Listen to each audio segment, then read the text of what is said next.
বাবা অফিস গেছে।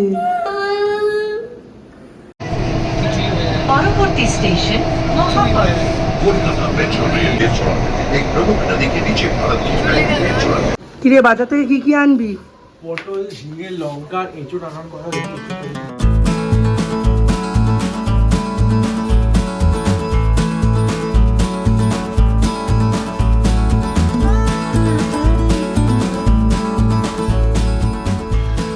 Welcome back to Zinnia blogs. Zinnia ব্লগসের নতুন একটা ব্লগে তোমাদের সকলকে অনেক অনেক ওয়েলকাম। এখন প্রায় 9:30 পৌনে 10টা বাজে, 10টাই বাজে হয়তো। এখন থেকে একটা নতুন ব্লগ আরম্ভ করলাম। সূর্যর আজকে 7 সকালে স্নান হয়ে গেছে, কারণ ও আজকে পিসেমশাইয়ের সঙ্গে 11টার সময় হনুমান মন্দির যাবে। আর আমার রান্নাবান্না কিছু হয়নি, বাট আমার 4টে ঘর ক্লিন হয়ে গেছে। তার সাথে সাথে পুরনো যত বেড কাভার্স, বেডশিটস আর হচ্ছে পিলো কভার্স সব ওয়াশিং মেশিনে দিয়ে দিয়েছি। এখন একটু গরম জল করে, উষ্ণ গরম জল করে সার্ফ টাফ দিয়ে ভিজিয়ে রাখবো, বিকেলে ওয়াশ করে রাখবো। তাহলে কি হয়, সকালবেলার মধ্যে আমি এরম ধুয়ে টুয়ে, এই দেখো চারিদিকে সব মেলে টেলে দিতে পারি, তাড়াতাড়ি হয়ে যায়। এই বেলার জন্য ফেলে রাখলে কি হয়, ওই এসে তারপর কেচে মেলতে মেলতে রোদ চলে যায়। অবশ্য এখন অনেকক্ষণ রোদ্দুর থাকে। তো যাই হোক, আজকে ছাদে গেছিলাম। ছাদে গিয়ে দেখছি ফুলে ফুলে ভর্তি হয়েছে। আমি তো সমস্ত ফুলই এর মধ্যে পুজোয় দিয়ে দিয়েছিলাম, আর কেটে কেটে দিয়েছিলাম ডালগুলো, যাতে ভালো করে আরও ফ্লাওয়ারিং হয়। উড়ে বাবারে বাবা, এইবারে কাঁপিয়ে দিচ্ছে সাদা সাদা করবিতে ভর্তি হয়ে গেছে। আর কালকে তো তোমাদের সই করেছি, মানে এই যে কলকে ফুলের গাছটা পুরো ভর্তি, মানে ফুলে ফেপে উঠছে। আর কালকে দিনটাও ছিল সোমবার, দিয়েছি মানে আমাদের ভোলা বাবার 2 কানে, ভালো লাগছিল দেখতে। এই যে ছোট কর্তা জল দিয়েছেন আর 2টো বালতি ফেলে রেখেছেন।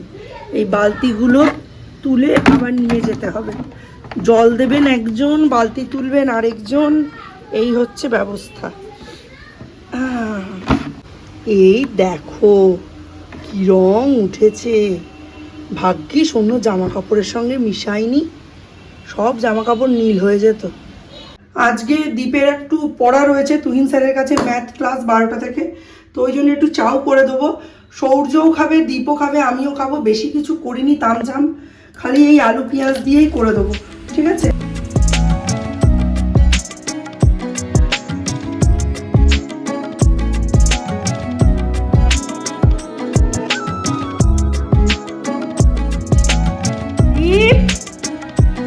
প্রদীপ, খাবারটা একটু নিয়ে যা।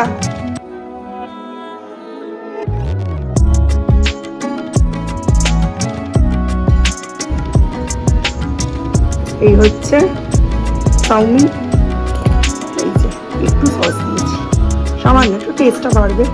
বেশি সস দিলে আবার অম্বল হয়ে যায়, এই তো সমস্যা। খুব রোদ্দুর কিন্তু, টুপিটা নিয়ে গেলে ভালো করতিস, ঘড়ি পড়িস নি। আসবি কখন? 3টে 3:30। আজকে কিন্তু রান্নাবান্না খুব একটা বেশি করিনি, যা করেছিলাম মানে পরশু দিন যা করেছিলাম সেটা দিয়েই চলছে। সকালবেলা যেহেতু ওদের চাউমিন করে দিয়েছি, দুপুরে রেখেছি খালি একটু ডাল, আলু পটলের তরকারি আর মাছের ঝোল। মাছের ঝোলটা কাল রাতে বানিয়েছিলাম, দুপুরে মাছ আর করিনি। দুপুরে আমরা ডিম সেদ্ধ দিয়ে খেয়ে নিয়েছি। কালকে যেহেতু আমি আর দীপ গেছিলাম একটু অফিসিয়াল কাজে, আর মিস্টার বিশ্বাস সৌর্যকে নিয়ে গেছিলেন পরীক্ষা দেওয়াতে, তাই আলাদা করে আর মাছের ঝোল করার মতো ক্রেডিবিলিটি মিস্টার বিশ্বাসের ছিল না। মিস্টার বিশ্বাস ভাত করে রেখেছিলেন, আমরা সবজি দিয়ে খেয়ে নিয়েছি। আর বাকি ভেতরে আর কোনো তরকারি নেই, সব তরকারি আজকে দুপুরে ফিনিশ। যা বলেছিলাম তাই হলো। যেদিন রান্না করেছি সেই দিন আর তার পরের দিন ফুল কমপ্লিট করে তার পরের দিন দুপুরে গিয়ে শেষ হলো। দেখো, যদি একটু বেশি করে রান্না করে না রাখতাম, কালকে 3টের সময় বাড়ি ফিরে কি খেতাম বলো দেখি। এই যে এখানে দুধ জ্বালিয়ে রেখেছি, এই হচ্ছে মাছের ঝোল, এইখানে রয়েছে আলু পটলের তরকারি, বাকিটা দিয়ে মিস্টার বিশ্বাসকে টিফিন দিয়েছি। এটা দিয়ে সৌম্যর আর আমার হয়ে যাবে। আর এটার মধ্যে রয়েছে মুসুর ডাল, পেঁয়াজ ফোড়নে দেওয়া। হ্যাঁ, ঠান্ডা হয়ে গেছে, এবার ঢাকলাম, ব্যাস। আর ভাত। গঙ্গার নিচ দিয়ে যারা মেট্রো ভ্রমণ করতে ইচ্ছুক বা যাবে ভাবছো, তাদের জন্য বলে রাখি যে গঙ্গার নিচ দিয়ে মেট্রো যখন যাবে, তোমরা গঙ্গার কিছুই দেখতে পারবে না, শুধু এই নীল আলোটুকুই দেখতে পারবে। আর মেট্রো যে মানে প্রথম দিনের যে অভিজ্ঞতা, তার চেয়ে অভিজ্ঞতা আজকে অনেক সুন্দর। মানে ভিড় ভাড়টা খুব কম, পরিষ্কার পরিচ্ছন্ন, খুবই অর্গানাইজড হয়ে গেছে এখন। হাওড়া ময়দান থেকে ধর্মতলা মানে এসপ্ল্যানেড অতটাই এখন যেতে পারবে, জানো নিশ্চয়ই সবাই। এইটুকুই চালু হয়েছে এখন মেট্রোটা। আর এই ডাবল ডোরের সিস্টেমটা আমার খুবই ভালো লেগেছে। ডাবল ডোরটা দেওয়ার জন্য মেট্রোর মানে লুকটা অনেক বেশি, মানে অন্য যে মেট্রো আমরা দেখেছি তার চেয়ে অনেক বেশি সুন্দর লাগছে। যারা এখনও যাওনি বা যাবে ভাবছো তাদের জন্য আমি এই ভিডিওটা শেয়ার করলাম চ্যানেলে। কত সুন্দর, পরিষ্কার পরিচ্ছন্ন, ভিড়ভাড়টাও অনেক কম, কিন্তু এটা মানে মেন রোড থেকে অনেকটাই গভীর। অবশ্য তাতে কোনো সমস্যা নেই, কেননা এসকেলেটার বা লিফটও দিয়ে দিয়েছে এই মেট্রো রেলের মধ্যে, সুতরাং ওঠানামা করতেও কোনো সমস্যা নেই। তো আমাদের ভিডিওর মাধ্যমে তোমাদের এই সুন্দর জায়গাটা আজকে শেয়ার করলাম, আশা করি যারা যাবে খুব ভালো লাগবে। হেন, এটা কি?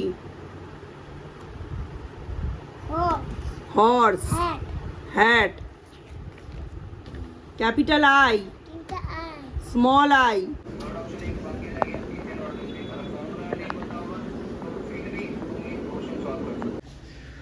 এখন ঘুম থেকে উঠছি, একটা ক্লাস শুরু হয়ে যাচ্ছে, ওই ক্লাসটা শেষ হচ্ছে, আরেকটা ক্লাস শুরু হয়ে যাচ্ছে, ওই ক্লাসটা শেষ হচ্ছে, আর স্কুল শুরু হয়ে যাবে কয়েকদিন পর থেকে। ওই স্কুল থেকে এসে আরেকটা পড়া, ওই পড়াটা শেষ হচ্ছে পর আরেকটা পড়া, ওই পড়াটা শেষ হওয়ার পর দিন শেষ, তারপর দিন শেষ, ঘুমিয়ে পড়ো, পরের দিন উঠে আরেকটা পড়া, মানে শেষই হয়। আর ম্যাক্সিমাম 1 ঘন্টা মধ্যিখানে ব্রেক পাচ্ছি। এখন তো স্কুল শুরু হয়নি, এখন তাও একটু বলা যায় পাওয়া যাচ্ছে ঘুমানোর টাইম একটু। এখনো ক্লাস 11-12 এর স্ট্রাগলের 30% দেখেছিস। সকালবেলা উঠে আমি হোমওয়ার্ক করলাম, হোমওয়ার্ক করে এসে পড়তে গেলাম, পড়ে এসে লাঞ্চ করলাম, লাঞ্চ করে এসে 1 ঘন্টা বসলাম, 1 ঘন্টা বসে আকাশের একটা অনলাইন ক্লাস করলাম, আকাশের অনলাইন ক্লাসের পর 10 মিনিট ব্রেক দিয়ে আরেকটা অনলাইন ক্লাস করলাম। এখন চা খাবো, চা খেয়ে আবার ওই হোমওয়ার্ক করতে যেতে হবে, ম্যাথস হোমওয়ার্ক করবো, ফিজিক্স হোমওয়ার্ক করবো, আকাশের হোমওয়ার্ক করবো, তাও ঘুমিয়ে পড়বো। পরশু দিন থেকে ভাবছি রাত্রেবেলা একটা মুভি দেখবো, ওটা হচ্ছে না। ঠিক আছে, এই হচ্ছে চায়ের অবস্থা। আর এইদিকে এখনো কাটা পড়ে রয়েছে, করতে হবে। চলো চাটাই আগে খাই। কেন পড়াবো না? করতে তো হবেই। গলায় কথা আসছে না? এসব নাটক না, অন্য জায়গায় করবি। লিখতেও হবে, পড়তেও হবে। উড়কি ধানের মুড়কি পড়তে হবে, অনেক কিছু করতে হবে। লেখাপড়া করে যে গাড়ি ঘোড়া চড়ে সে, লেখাপড়া না করিলে গাড়ি চাপা পড়ে সে। বেশ অনেক দিন হয়ে গেল বাড়িতে চিকেন হয়নি। এখন বাজে 9টা। এখন সময় বলছে ও মা, মাছ আর কপিস আছে। বলছে আছে এখনও। কেন? কাঁচা মাছ রান্না করতে হবে। বলছে করো না, আমি একটু চিকেন আনতে যাই। এখন গেল চিকেন আনতে। 9টা 10 বাজে। আদৌ পাবে কি না জানি না। সে ছাগল ছানার মতো লাফাচ্ছে, পা একবার উঠিয়ে ডান দিকে বেঁকাচ্ছে, একবার বাঁ দিকে বেঁকাচ্ছে, লাফাতে লাফাতে গেল। আমি 200 টাকা দিয়েছি, 210 টাকা এখন চিকেনের কেজি। যেমন আদার দাম তেমনি রসুনের দাম, তেমনি চিকেনের দাম। মানে ওই 1 কেজি যে রসুন আর 1 কেজি চিকেন একই দাম যাচ্ছে এখন। যাই হোক, আনতে গেছে। আনলে তবে আমি সবজি কাটবো, নইলে আমি পেঁয়াজ রসুন আদা কিচ্ছু কাটবো না। ও আগে পাক। এত রাত্রিরে বললে হয়? সন্ধ্যা থেকে ওপরে বসে আছে, বন্ধুদের সঙ্গে গেজাচ্ছে, এদিকে বলছে না। এখন আসবে, এখন আমি চিকেন রান্না করব। রুটি আর চিকেন হচ্ছে রাত্রিরের মেনু। চলো দেখি পায় কিনা। কি হলো? দোকান বন্ধ, টাকা ফেরত এসছে। কালকে খাবো। ঠিক আছে। এইখানে আমি বসিয়েছি ঝিঙে পোস্ত। এখানে হয়েছে মিস্টার বিশ্বাসের চা, আমারও 1 রাউন্ড হবে। আর এই সবজিগুলো আজকে কিছুই করা হবে না, ফ্রিজে তুলবো। যেই না মিস্টার বিশ্বাস শুনেছেন যে সৌম্য চিকেন খেতে চেয়েছে, মিস্টার বিশ্বাস খুঁজে পেতে রাত্রি 9:30টার সময় বাড়িতে নিয়ে এসেছেন দেশি চিকেন। এই 1 কেজি চিকেন 400 টাকা নিল। এইটাই আজকে রান্না হবে।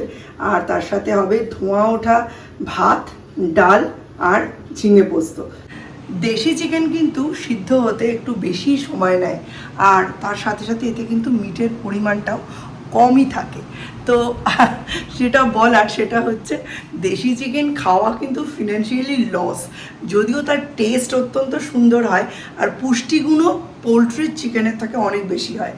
আজকে মিস্টার বিশ্বাস টিফিনে নিয়ে গিয়েছিলেন আলু পটলের তরকারি, টক দই আর একটু ভাত, ওটাকেই আজকে সারা দিন উনি রয়েছেন। মানে আর কিছুই, বেরোনোরও সময় পাননি, কাজের থেকে ছুটিও পাননি, রিলিজও পাননি, বেরোতেও পারেননি, কিছু খেতেও পারেননি। এখন সবে এই 10টার সময় 1 কাপ চা খাবেন, কারণ ওটা না খেলে তো হবে না। চাটা খাবেন, 2-1টা বিস্কিট খাবেন, খুব খিদে পেয়েছে, তারপরেই ভাতটা সার্ভ করে দেবো। এভাবেই বাবারা খেয়ে না খেয়ে প্রত্যেকটা দিন কাটায় আর বাড়ির সকলের মনের ইচ্ছা পূর্ণ করে। আমরা হয়তো চেঁচামেচি করি কত কাজ কত কাজ কত কাজ, কিন্তু আমাদের কাজটা বাড়ির ভেতরে, এবং কারুর কাজটাই ইজি না হলেও ওনাদের কাজটা কিন্তু একটু বেশি টাফ। এই গরমে রোদে ঘুরে ঘুরে প্রত্যেক দিন কাজ করা, খেয়ে না খেয়ে মাথার ঘাম পায়ে ফেলে, আর তারপর বাড়িতে এসে একদম নিজের কথা না ভেবে পরিবারের সকলের কথা ভেবে সময় কাটানো। তাই শুধু মা হয়েই যে কষ্ট করা যায়, বউ হলেই যে কষ্ট করা যায়, ব্যাপারটা তাই নয়। কষ্টটা কিন্তু উভয় পক্ষেরই, বাবারও, ছেলেরও, মায়েরও, বউয়েরও, সকলের কষ্ট, সকলের আত্মত্যাগ, সকলের আত্মবলিদান, সব কিছু মিলিয়ে সকলের আন্ডারস্ট্যান্ডিং নিয়েই গড়ে ওঠে একটা পরিবার। আর সেই পরিবারের সকলের সহানুভূতি এবং সহযোগিতা পেলেই সেই পরিবারের সন্তান সন্ততি মাথা তুলে পরিবারের নাম, রাজ্যের নাম, দেশের নাম উজ্জ্বল করতে পারে। তো চলো, অন এ হ্যাপি নোট আজকের মতো ব্লগটা এখানেই শেষ করছি। দেখা হবে নতুন একটা ব্লগে, ততক্ষণের জন্য টাটা, বাই বাই।